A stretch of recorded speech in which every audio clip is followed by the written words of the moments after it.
Hello everybody and welcome to the Autumn Oxford Literary Festival, mini literary festival. Really good to see so many of you here on a beautiful Friday evening in such a great city. My name is Matt Stadler and I'm a presenter, and these guys don't really need any introduction at all. On my immediate left, I'll give them one out of courtesy. On my immediate left is Deborah Meaden. May I have come across her?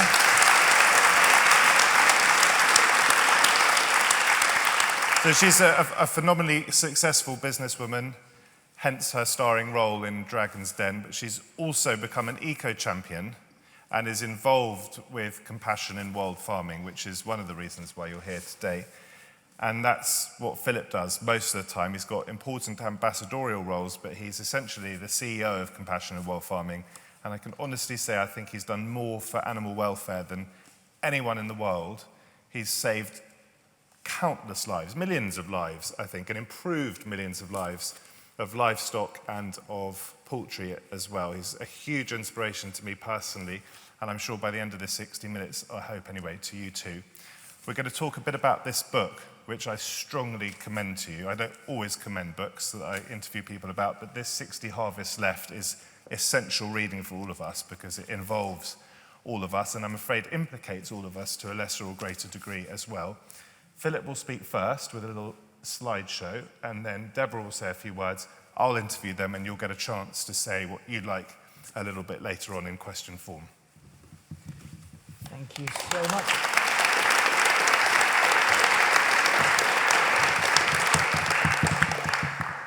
Thank you so much, Matt and Deborah, for being here. Thank you all for coming out tonight and talking about there being 60 harvests left. But the thing I really want you to focus on is how we reach together a nature-friendly future.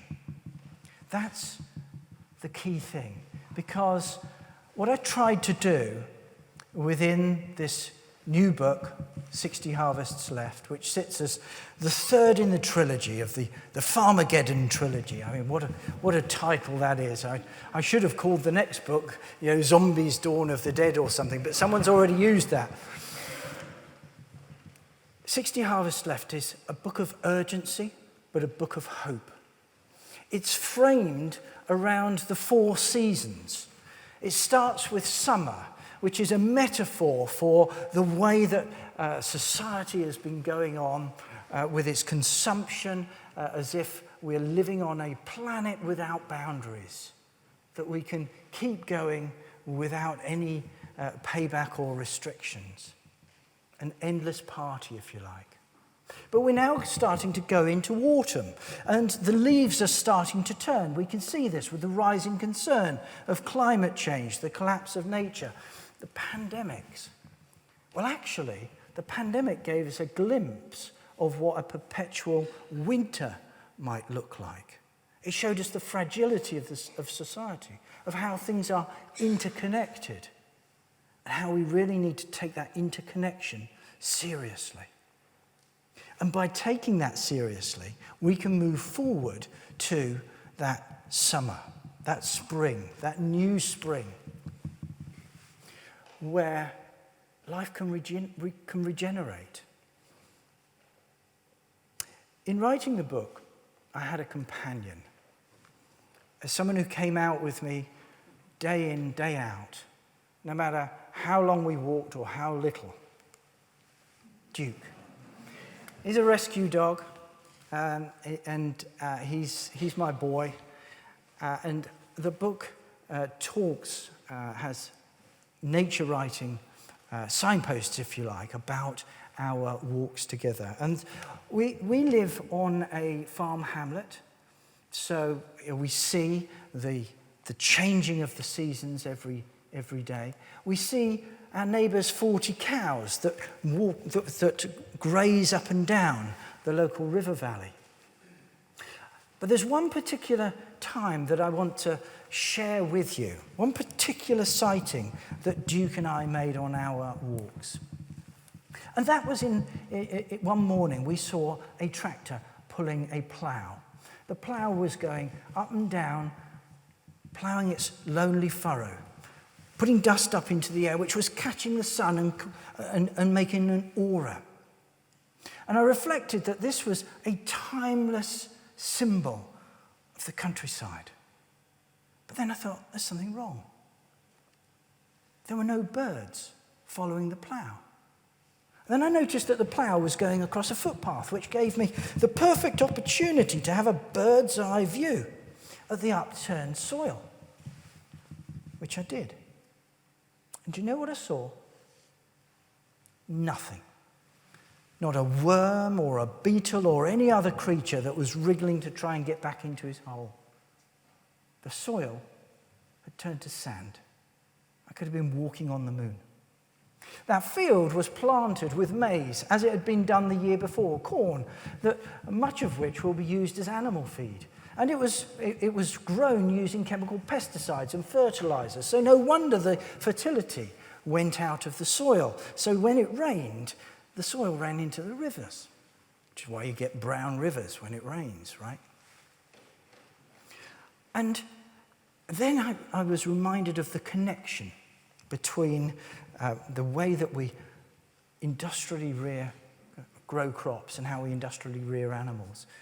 It reminded me of a time in Nebraska when I walked through one of these massive cornfields, and nearby was a feedlot where cattle in America were in this intensive farm in a paddock with not a single blade of grass. And when I got there, I'd imagined before I was there that it would be noisy. When I got there, it was quiet. It was like walking into a hospital wing. The noise, the silence broken only by the odd cough or sneeze from the cattle that were underneath this intense Nebraskan sun. And I watched as they jostled to try desperately to lie in each other's shadow to get some respite. That was an insight into factory farming, US style.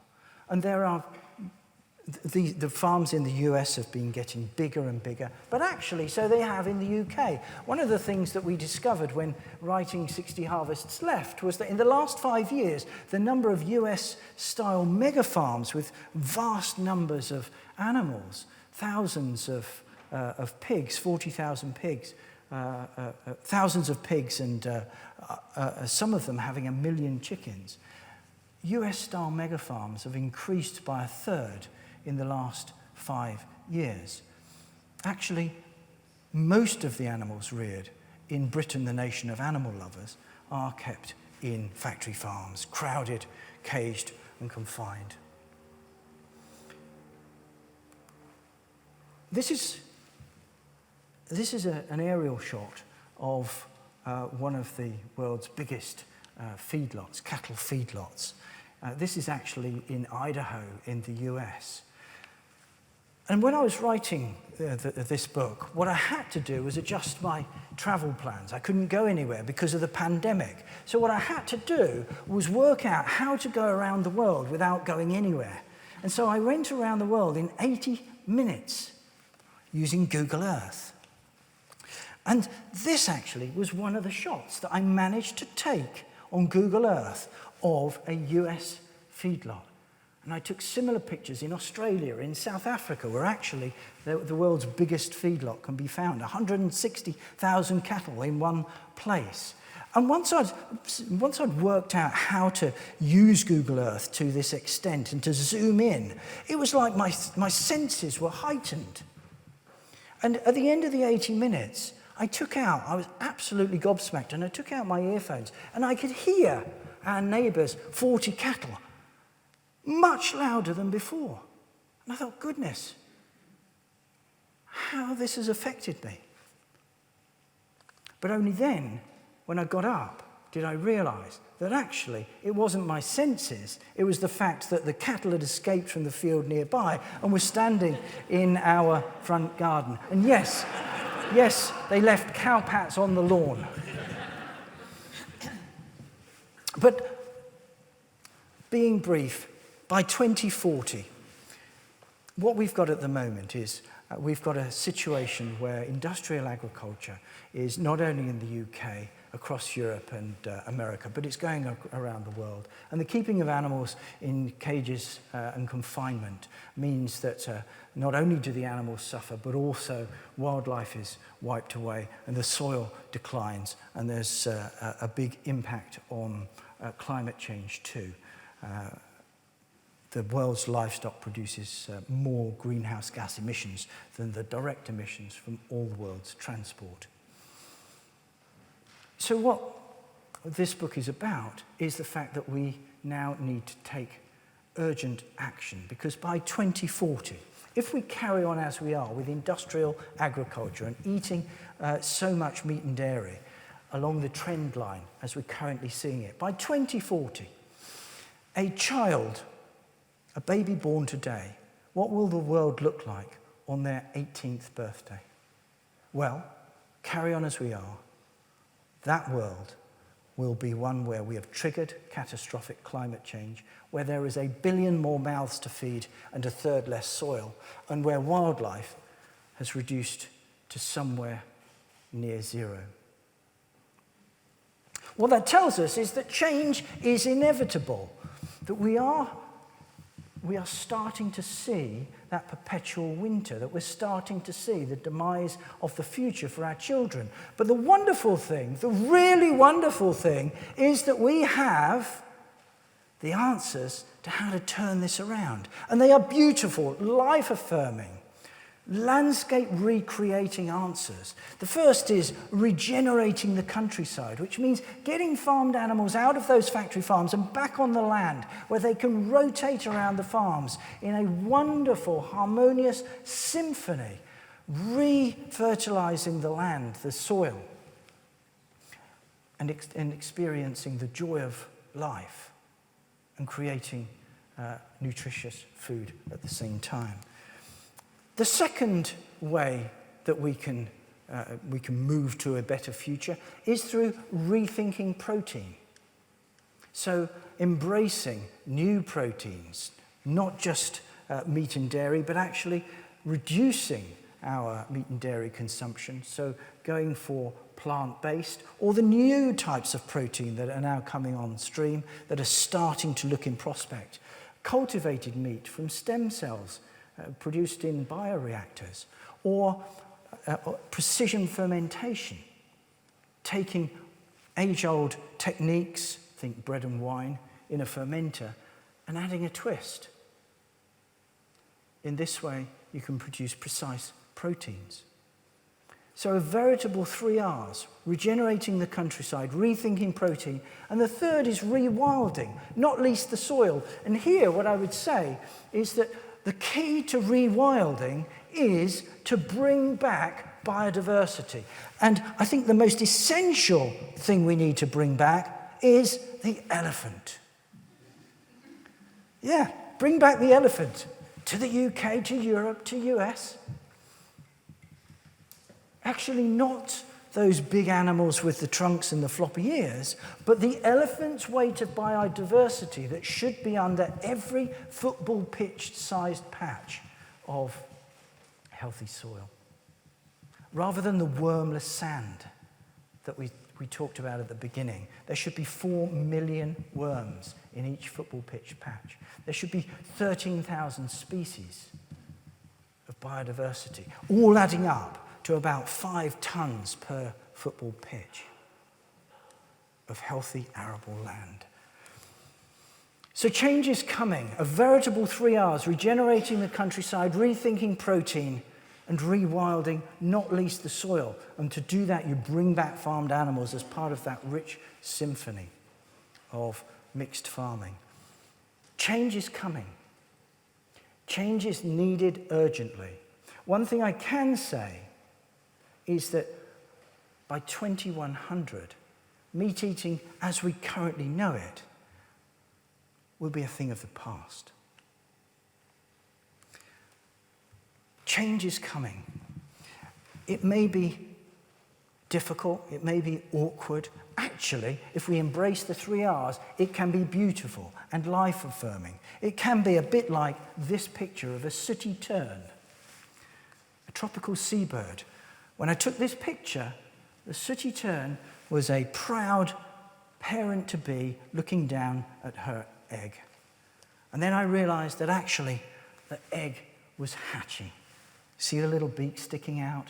And this is how ideas are birthed. They can be difficult at first. They can take a little while to start coming together, to emerge. But when they come out and take flight, as moving away from factory farming can be, as moving away from high meat and dairy diets can be, then they can take off and be beautiful.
Let's all create a better spring, a better future for animals, for people, for planet. Let's seize the opportunity to take power on our plate, eating more plants, less and better meat, making sure it comes from regenerative, pasture-fed, free-range organic systems. In this way, we can turn 60 harvests left into infinite harvests for all of us and a better world for everyone.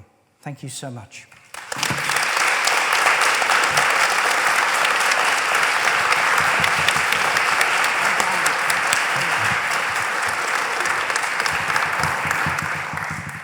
So here I am standing with Philip, with Matt, talking to all of you in this beautiful building. You're not going to talk about worms.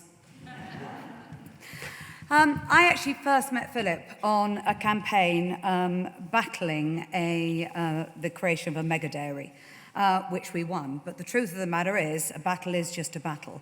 And where we are now is we need a complete mindset change. This isn't just about fighting those fights, it's about changing the way we think about things. I want to talk quickly, really briefly, about my own experience and why I have hope, a lot of hope.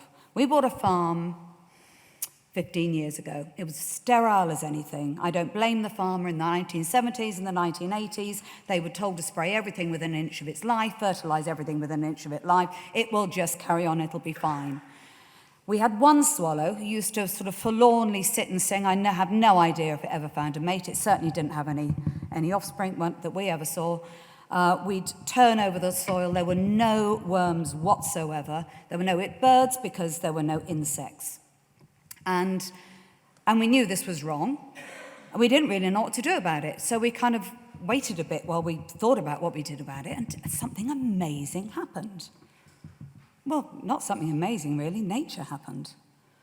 Because within 2 years, we had birds, and we thought, why we got birds? We've got birds because we have insects. We're not spraying anymore.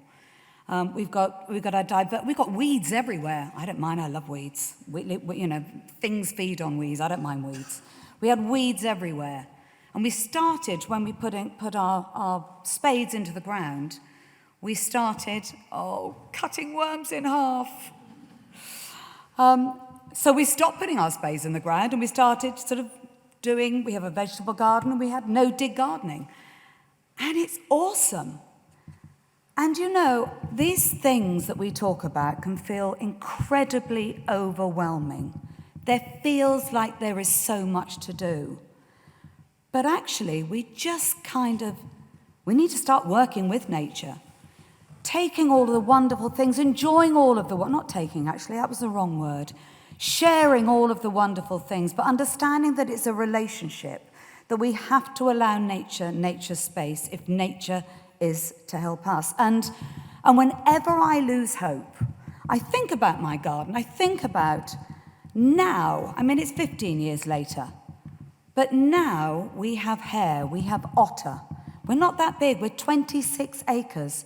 We have a polecat. We have kestrels. And we have done nothing. We've just left it to nature. And it's important we have hope because it can be incredibly overwhelming. Philip gave me a copy of his book before it went to print. It was the one with the spelling mistakes in, wasn't it, Philip? It was. Yeah. He did warn me it would have spelling mistakes in it.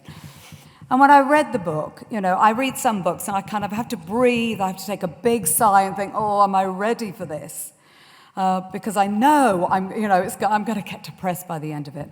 Not this book.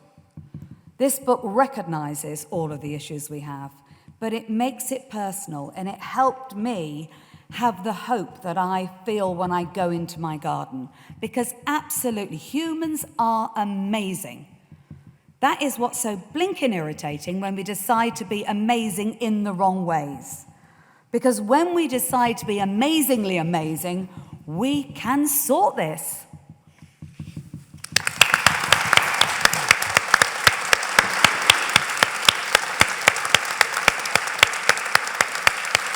Thank you to both of you. Philip, I want to start with you, and just to emphasize and describe in a little more detail the importance of the soil, because you're making us think about something that most of us don't really think about. A lot of us know the importance and significance of bees, and we have a vague understanding of how important they are to ecosystems, but we don't know so much about worms. I didn't know until reading this book that there are 30,000 species of worm in the world, that there are something like 1 million different species of bacteria in the soil, 5 million different species of fungi. Why is the earth so important? And how realistic is it, do you think, that there are only 60 harvests left? Great question, Matt. I think the soil does 3 things for us. We know about food, but what we might not know is that 95% of our food comes from the soil. So that's why it's quite important. The second thing about soil is that it holds carbon. At least healthy soil does. The world's healthy soil currently holds twice as much carbon as in the atmosphere.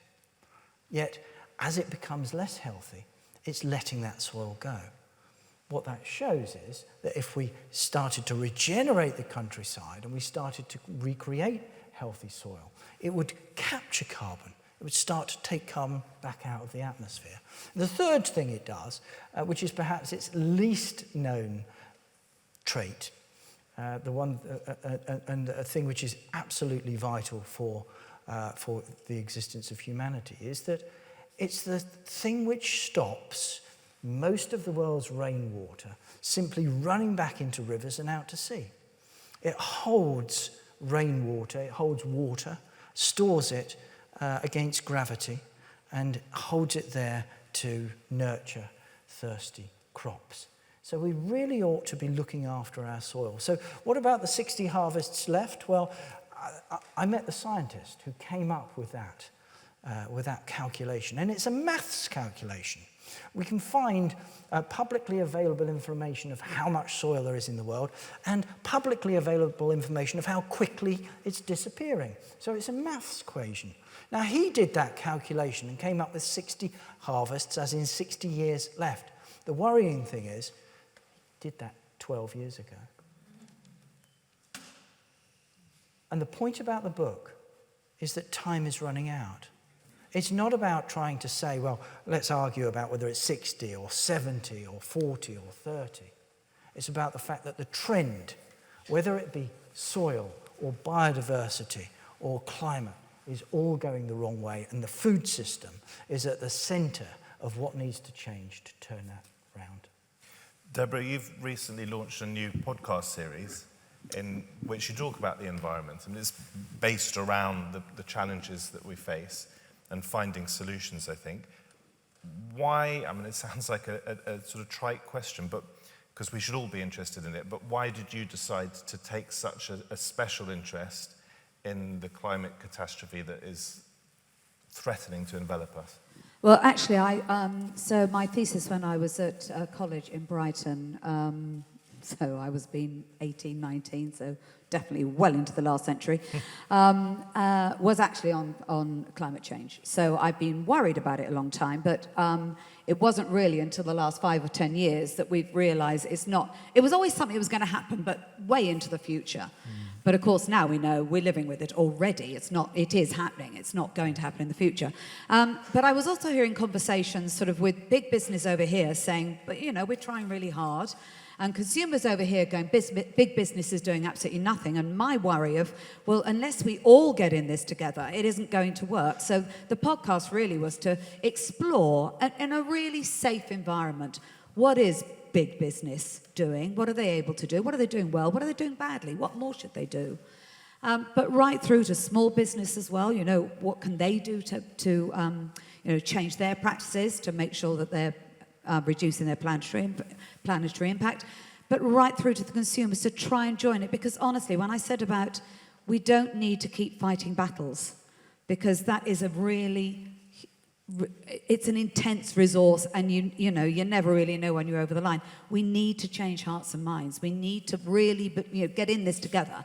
And it worried me that we had this big organisation versus consumer over there. And you know what the great thing is? That everybody, when we invited them, we had the CEO of EasyJet. I mean, he wasn't going to have an easy time, was he? And he came on, and the fantastic thing is that what I'd hoped, which is the consumers would give them credit for the things they were doing and hold them to account for things they weren't, that happened. Philip, you have fought lots of battles, but you've done it with a smile on your face. So when you used to come on my LBC show, you wouldn't try and thrust veganism in our faces, but you would gently cajole and try to persuade and win the argument. Deborah talked there about big business. You've come across agribusinesses on the biggest imaginable scales, not just on your voyage on Google Earth, but in the book you take us to Brazil, you take us to China, you take us to America. How do you think you can win the hearts and minds of those CEOs that Deborah mentioned? Well, I've just actually written an article on exactly that, and I think the key thing is to get across the fact that what we're talking about here is the business of staying in business. Because if we carry on as we are, then our way of life as we currently know it will be no more. And that will, one of the biggest losers will be business.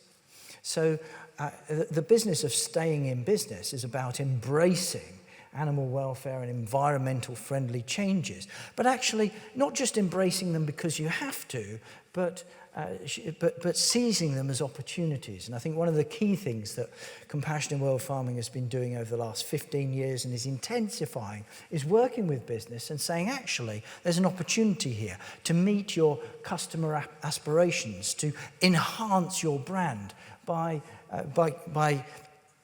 committing to game-changing changes, going cage-free on all of your eggs, setting targets to reduce the amount of meat and dairy that you use, and shifting supply chains to regenerative, countryside, nature-friendly production. Deborah, where do you think we are in terms of CEOs, business leaders, understanding that they've got to move beyond the most immediate form of profit? And that, as Philip says, if they don't grasp this, then we're all in a terrible mess. So I find this really, really interesting, and this is where I think more people need to understand the power they have. So honestly and truthfully, every single CEO I have interviewed, and we're talking about the boss of British Gas, EasyJet, Centrica. It's they understand the problem, and they feel it. I always ask a question: do you have children? And if they say yes, I know they worry. Of course they worry, because they're at the cutting edge. They can see the impact that they are having. But they also understand that the market has to be ready. And this is the thing that I find really hopeful. You've got consumers over here who know an awful lot more and care a lot more than they have ever cared before. You've got big business over here who really worries about their reputation. And the consumers are waking up to the power that they've got. And that is where the hope lies. You know, when people always say to me all of the time, what can I do? And I say, just remember the power of the pound in your pocket. Because if you spend that wisely, I promise you, business will react to that. You know, they will make sure it's high welfare, it's organic, and they will get the message that is important to their customers. So, but we've got to do that quickly, you know. So, and I have sympathy. You have businesses over here who want to make changes. Sometimes the consumer isn't ready for them yet. If EasyJet stopped flying tomorrow, there'd be uproar. Philip, you mentioned the sort of world that we hope a newborn baby might live to expect. And my wife's due date is in 6 days' time. We thought she was going into labour yesterday, so... That was going through my head as I was talking about a baby born today. I was very nearly not here this evening. But my question to you is, how do we do this, to pick up on what Deborah was saying there about the urgency, how do we do this quickly enough? You talk in terms of figures and timelines, 60 harvests. You talked about 2040 in the book. You remind us that in the spring of 2021, President Biden, fairly recently elected, spoke of the importance of the next decade. This is happening now. It's happening all around us. Extreme weather events are happening that many believe are directly related to climate change. How do we reverse the oil tankers? How do we reverse the big beasts of agribusiness? How do we reverse factory farming, the genesis of which you discuss in the book? It's all about leadership at the highest level. That's absolutely what is needed. And when we talk about leadership at the highest level, we're talking about governments setting new policy and subsidy direction to take food and farming into a new space. We're talking about companies doing the right thing. We're talking about the finance sector making sure that it only invests in future-friendly ways of producing food and other goods. And it needs the United Nations, and that's why Compassionate World Farming is calling for a global agreement, a UN agreement akin to the climate agreement that charts a new transformation of the food system. And why is that important? Well, we've already got conventions, haven't we, on climate change, on biodiversity, on desertification, on food security. And guess what? All four of those and more will fail, along with the future of society, unless we have a new global agreement, a new global direction that transforms the food system.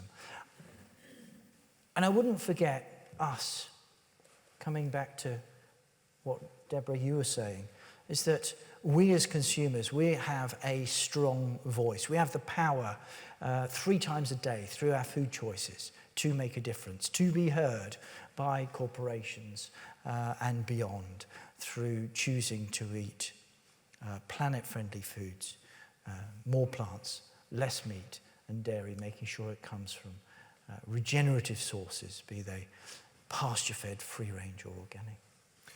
Deborah, as a business leader, you must be, and I know you are, interested in human beings and how we respond to each other. And if you look east, there's been a crucial conference going on in the last few days in Samarkand. And to some extent, some would say a rogues gallery. You've got Erdogan from Turkey there, you've got Putin, you've got Lukashenko. You've also got Modi, you've got the Prime Minister of Pakistan, and so on. I think MBS from Saudi Arabia. I'm not sure whether Xi Jinping is there. These are big beasts. And we look at the world so much through our Western Anglo-American lens. How do we act, do you think, as a species? Because if we don't act as a species on this, then our species is going to be seriously threatened. Well, the good news is we trade with a lot of the countries that you're talking about. So I think it's very important. It does go back to government leadership. It's very important that we're very clear. And when I say we, us in the West are very clear that if you want to trade with us, then you need to look at the issues around animal welfare. So I think trade is very important. Advocacy is always very important. I happen to be a believer that people need to talk, even if it's unpalatable. You can't just say, well, okay, then, what about China? They're doing nothing. We have to engage with the people who are going to genuinely be able to make a difference. And I would add another arm, and this is something we can all do again as individual people. A lot of the money that moves around and is really influential sits within people's pensions. And pensions are invested in countries all around the world. And nobody looks at their pension. And young people don't look at their pension. And if they do, it's usually about how much is it going to earn me. And we need to switch that. It is 7 times more effective to switch your pension into a high animal welfare or green pension than it is to go vegan. Because it drives change within those big pensions that are investing in these big agricultural businesses. And that's how you really drive change. And that's the thing. I walk around the world at the moment saying to people, look at your pension, ask the question, start sending the message. I'm disinvesting in fossil fuels, I'm disinfecting, I nearly said. That as well. Yeah, that Yes. as well. Yeah, disinvesting in anything that we consider low and poor animal welfare. And I promise you, I hate to say it, money still makes the world go around. Philip, I want to drill down just very briefly into your experience in North Dakota and cattle farming there and what you learned from that, because often we can learn most from small examples. Well, I think what I've learned by, essentially, Farmageddon, the first book, 60 Harvests Left is the third in the trilogy. What I've learned is that you learn most by looking into the eyes of the animals and the people that are affected by factory farming. And what I've seen, I think what I've always tried to do in my writing is to write about things that I know about, that I've seen, that I absolutely know is true and can feel. And many of the things that I've seen haunt me and inspire me in equal measure. But I think the one thing that I've learned, Matt, and it's at the end of the book actually, and it's a learning that Duke brought out. I knew it, but he embodied it, in that we were out walking one day and there was a new herd of 40 cattle. They were quite young animals and they were in the field that was the other side of the river. And for whatever reason, these cattle that we'd never met before, they saw us, Duke and I, walking along. And they came over in a long straggly line through the river, through the field, and they fixed their glare on Duke, and they came up to the fence, and Duke looked a bit nervous, and then they came together, and they started to lick each other in this wonderful expression of kinship. And what they were showing is that animals of all shapes and sizes, human and non-human, we're all fellow creatures on this lonely planet, and that's why we should give them the utmost compassion and respect. Deborah, do you think we'll be motivated to change far more than we are already and far more quickly?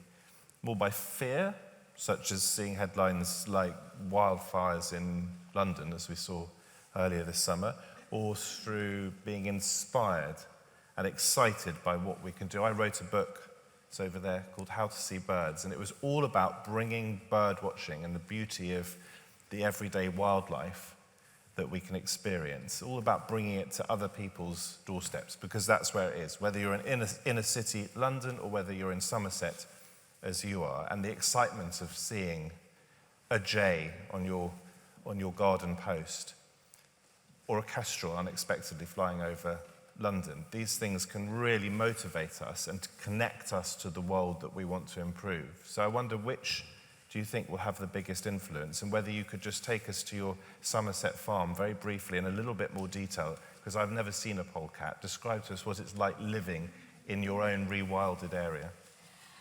So first of all, I think it'll be a combination of both. The truth of the matter is we're seeing into the future. You know, we're being shown the future that if we don't get our act together, we're going to be living in.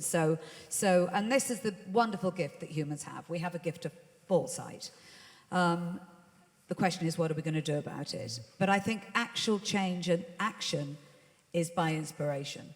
So we see the fear over here, we see into the future that we really don't want, but we can't be bullied and fearful to move into, face into that. We have to feel we can do something, because if we don't, we simply lose hope. You know, and that's where things like, you know, digging into the ground and seeing our first earthworms, you know, that was just a wonderful thing to me.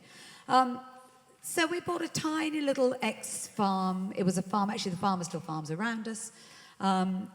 Very, very sterile, and it's 26 acres. We sit in the middle of a lot of land, and actually we have some really good farmers around us, and I think that's why we get otter, and we can't do that on our own. But it's really interesting. The biggest change we have seen is actually in the bird population. It's amazing to see a polecat.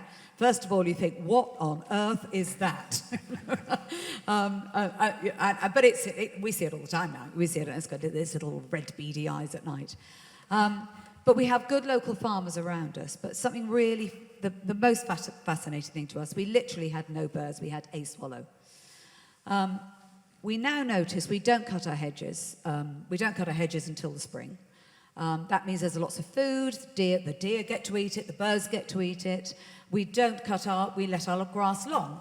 Now I've got horses, but they have standing hay, and all of the seeds come off the grass. We manage our pastures for wildlife and for carbon capture, because hedges capture carbon, pasture captures carbon. So we've got all of that going on. The most amazing thing is to watch it in the winter, because we're surrounded by some good farmers, but our local farmer still has quite a sterile environment. Those birds know. The noise on our property in the winter. It's like, it's over here. The food's over here. You know, and it's nowhere else. You know, and they're not stupid animals. They know how to survive. They know where to eat and where to drink. And that is self-perpetuating now, because every single thing we do on that farm, we were talking today about switching some of our water troughs off to save water. And we thought, actually, we can't, because wildlife will already be using that. So everything we do on that farm now, it's not a farm, sorry, it's a house with a big bit of land around it. But everything we do on that, it's all about the wildlife. I'm going to open it up to you guys in just a moment, but we've got to talk about a really important part of the book. It's a serious part, and that's the effect that getting our relationship with nature wrong can have on us, how it can backfire. And you document both the pandemic and the links believed to be with wildlife in China and us messing with wildlife, but also take us back to swine flu. And I think you went to a little community where swine flu is believed to have originated. So in other words, if we factory farm, if we mess with wildlife, we're messing with ourselves. Oh, absolutely. I think there are many problems with factory farming. It's the biggest cause of animal cruelty on the planet. It's a major driver of wildlife declines. It's integral to driving the climate emergency. But the other thing is, it's a huge pandemic risk. putting lots of animals into too small a space is inherently unhealthy, and it creates a breeding ground for viruses to escalate their pathogenicity, the amount of threat that they can pose. And a very good example of that, which we seem to have long forgotten, is, as you mentioned, is swine flu. 10 years ago, 12 years ago, that came from factory farms in the Americas and killed, depending on how you run the numbers, hundreds of thousands of people, perhaps 500,000 people around the world. So it's very, very important that we get that right. Deborah, if you were only ever allowed to invest in one more thing, and it had to be to do with the environment and a more sustainable future, what area of this fight, I know you say that we shouldn't be doing too many battles, but what area of trying to save the planet and make it a sustainable place in which we can continue to live, what area would that be? I wish you'd give me notice of that. That's quite a big question. What are you excited about? Because part of the way out of this, only part of the way out of it seems to be technology. And business is not just the big bad beast, the big bad wolf, it can actually help us. No, you're absolutely right. So obviously properly renewable technologies, but ones that are long term. It's very easy. It'll be very easy now to rush into battery power and solar and wind and overcome it with overcome the storage issues with batteries. We do need to understand the long-term consequences. Otherwise, all we do is buy ourselves a little bit of time and then think, oh my goodness, what do we do with all these batteries? So there's some really interesting stuff coming along. Carbon capture is one of them. I do worry a little bit about carbon capture. I mean, it will play its part, but I think what we mustn't do is think it is the answer, because it will then give us a ticket to carry on behaving the way that we are behaving. So for me, it would be looking for industries that help us behave in a better way and have a better output, not ones that allow us to carry on behaving the way we are and just get away with it because we have temporarily sort of pushed the problem down the track. But there is some really, really exciting stuff. Cement causes 8% of the world's carbon emissions. One thing was cement. But there's some amazing stuff going on with cement. Actually, there are very early signs that we're going to be able to produce cement that actually captures carbon as opposed to produces carbon. So there is some really, really exciting stuff. The question is not whether we can do this. The question is whether or not we're prepared to do it fast enough. Yeah. And Philip, just to pick up on what Deborah was talking about earlier about the importance of investing ethically as she sees it, what would you say is key that we do? Because you're famously not a proselytizer. As I said earlier, you don't try and make us feel guilty. You spell out the facts as you see them, and you encourage us to do our bit. What do you think is really essential that all of us, all 200 or 300 people of us, when we leave this room, this beautiful theatre, we can go away and think, I can do a little bit more myself, something concrete? I think the concrete thing we can do is get involved. So get involved with the campaign to end factory farming. And so that means getting involved with Compassion in World Farming is an ideal platform. Sign up on our website, crwf.org. We'll keep you posted on easy ways that you can pressurize governments, companies, the UN into taking leadership. And the other thing, of course, is not to lose sight of that power that we have 3 times a day on our plates through our food choices. So using those choices every single day to make a animal-friendly, a child-friendly future. Check your pensions. And check your pensions. And Philip, just to add to that, because you spell out in the book that we think that beef is the worst thing that we can be indulging in, but you also talk about the implications for carbon release of pigs and of poultry. Could you just spell that out to us?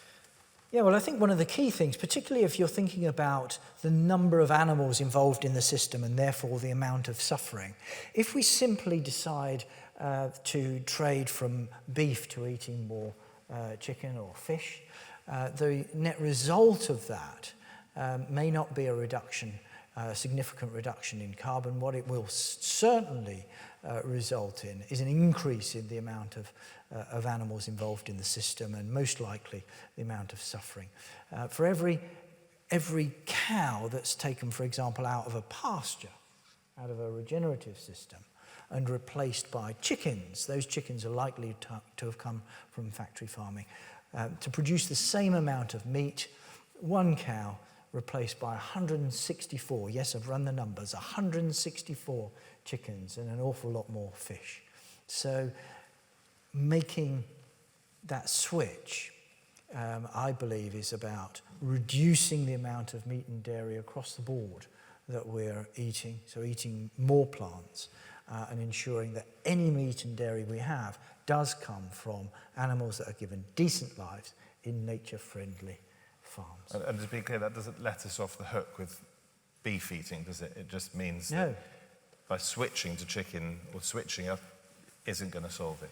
That switching out of beef into chicken, if that's all you do, without that overall reduction and making sure that animals have been given a decent life, by simply switching from beef to chicken, it means more animals are suffering, and it perpetuates the factory farmed model, which drives the collapse of nature and is integral to the climate emergency we're now facing. There's so much more that we could talk about, but I want to involve you guys now, lots more actually in the book and a lot more detail inevitably. But I'd love you to ask questions as well of Deborah and Philip. We've got a couple over there. We've got a roving mic, so we'll just wait for the mic to reach you.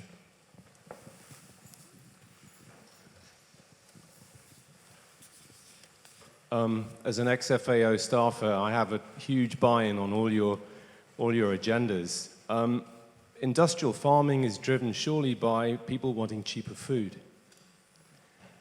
In the end, it's about what they pay as the proportion of their salary every month on food. And the choices that you're describing will probably push the price of the food up that they're consuming. So the big challenge, I think, for everyone in this debate is how do you do what you describe, which no one would have an argument with that, but you take people into an agenda which is actually increasing their domestic budget. And we're looking at a time of crisis now where food budgets are going up and everybody's screaming. So it's the industrial age has brought cheaper food, but at a huge cost. Philip? Thank you.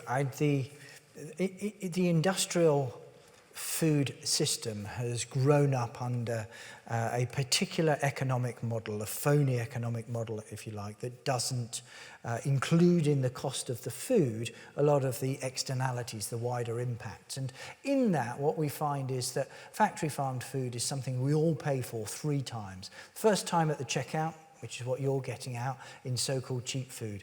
The second time we pay for it is through our taxes that go into the subsidies that are driving agriculture down this industrial track. And the third and biggest cost to us is in the clean-up cost to the environment and to our health. So what we need to do is to reassemble the economics around food and put food at the heart of what is important. So instead of the current situation where decent food, nature-friendly, healthy food is the prerogative of people who can afford it because it's so much more expensive, we've got to get real and make decent food a basic human right. So reconstructing the economics so that people on low incomes do not have to feed their children on poor quality factory farmed food. And Deborah, Thank you. just to continue from that, to pick up on what Philip said, how do we make sure that fighting climate change, finding solutions to climate change, doesn't make people who don't have as much disposable income as others feel that they are being unfairly targeted or unfairly suffering as a consequence? I think it's a very good question. The recent environmental bill in the States, I think, did a very clever thing. It said, actually, we're going to put this much money towards supporting those people who can't afford it. Now, a lot of people can afford to make the right choices. That's true in this country. And I think it's the responsibility of the people who can afford to make the right choices to make the right choices, but recognizing that there are a lot of people who can't afford to make the right choice. Because what happens when you change a market, it becomes more efficient and the costs start levelling out. So it doesn't become incredibly expensive to have a high welfare animal because more people are buying it. So therefore the market does level out. So I think that everybody, if you can afford to do it, you have a responsibility to do it. If you can't afford to do it, you certainly shouldn't feel bad about it. But I do also believe the government has a part to play in the transition period. Because, you know, otherwise we're going to always end up with this thing that really worries me, this tension between, yes, but you can afford to, can't you? Yeah. You know, and therefore, you know, I kind of shouldn't. You know, so, I think it's important that it's government-backed as well. Yeah, thank you for that question. Important one. We've got another one over here, please. Yeah. I fully recognise the force of Philip's argument, although I don't think it's a complete answer. But I wish to destroy Deborah's idyll. If you leave nettles and thistles alone, they will very soon take over the field. I have walked through thistles where fields have nothing else left at all. All the grass has gone. They're mainly farmers who are distraught by the loss of the subsidy and who have given up. But given up they have, but there will be no grass in your field if you let the thistles and the nettles alone. Deborah, it's a very serious allegation. Have you got a response? Very serious allegation. I take that very seriously, absolutely. Yes, so partly right. So the only thing we trim is thistles. What I did find is that over the years, we always find a dominant species. So, you know, first of all, it was all thistles and nettles. And then, you know, we did trim the thistles. We left the nettles. I like the nettles. The butterflies like nettles. Well, actually, everything likes the thistles as well. Anyway, I'm rambling. Then other species start coming in. And then another year, this year, bindweed, the wild type, was absolutely rampant. I promise you we won't see it next year. We'll get yellow rattle, you know. So I find that once it had found its own way, and I held my nerve. Paul and I held our nerves. There were times when we thought, this is going to look. I mean, we're just going to have. You're dead right. Nettles and thistles. We held our nerve, and nature found a way. Little bit of help, tiny bit of strimming in some of our paddocks, not all of them. But I go out there now and we have a massive mix, and every year one will be dominant and the next year something else will be. Could I just ask Philip on something that we haven't talked about elephants in the room. We haven't talked about, in your introduction you said that by 2100 we wouldn't be eating meat as we know it. We talked about reducing meat, we talked about sustainable meat. What about these sort of alternatives to meat? I mean, you went to a very strange, interesting sort of dinner party or party in the book where you describe eating something akin to meat. How's that market going, and is that going to take over quite quickly? Well, there is a lot of investment going into alternative proteins, and by alternative proteins here I mean things like plant-based proteins that look and taste like meat, and as one CEO in this space says, you know, that market, those producers are getting better at producing meat every single day, which is more than can be said for the cow. The other types of alternative proteins include cultured meat, cultivated meat, so producing meat from stem cells in a bioreactor, and the first commercial sale of stem cell meat, so meat produced without any animal slaughter, with a fraction of the greenhouse gas emissions and the need to use land. The first commercial sale happened in December 2020. That industry, if you like, is still very much at the developmental stage, but is I believe soon going to be at the point where it will burst onto the market. And then there's fermentation. Products from fermentation are already in the market and are looking set to transform it. So I think the key thing is that at the moment we imagine that meat and dairy only comes from animals, and that protein only comes from animal products. Well, get this, statistically, animal products only serve 37% of humanity's protein globally, which tells you that 2/3 already comes from plants. And what this new industry, alternative protein industry, is going to do is to bring plants much more to the fore and supplement them with meat that doesn't involve animal slaughter and environmental destruction.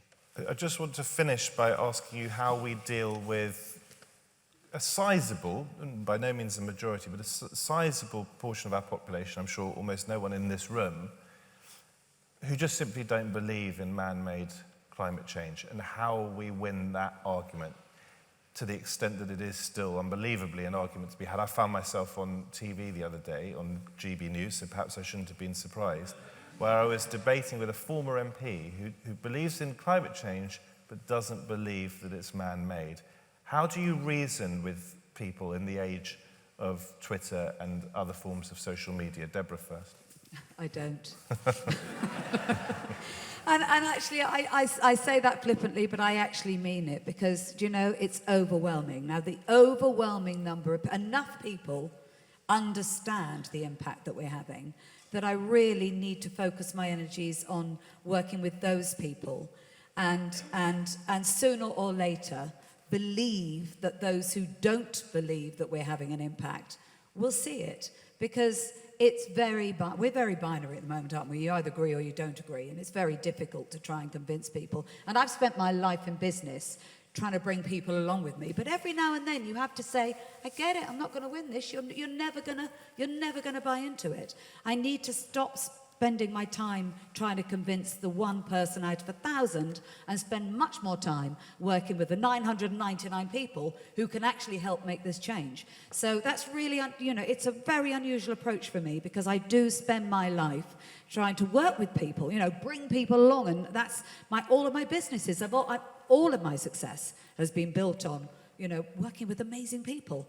But every now and then you've just got to say, I'm sorry, I'm just not going to spend my time on this anymore. Philip? I think Deborah's absolutely right. You go where the energy is. Yeah, I don't think there's much point trying to convince people who don't want to be convinced. And so go where the energy is, in government, in companies, in the investment sector, and in the UN, and build a movement of people who do believe and use that energy. I'll give you an example. In corporate land,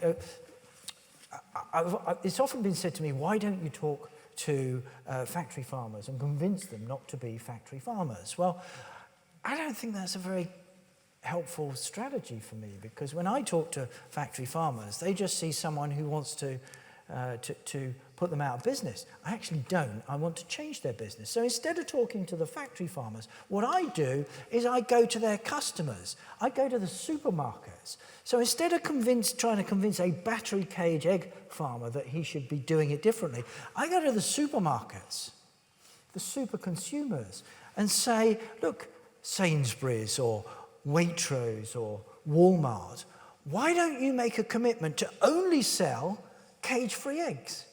And guess what? Not only that factory farmer, but all the other factory farmers then have to change, because their big customers are wanting them to.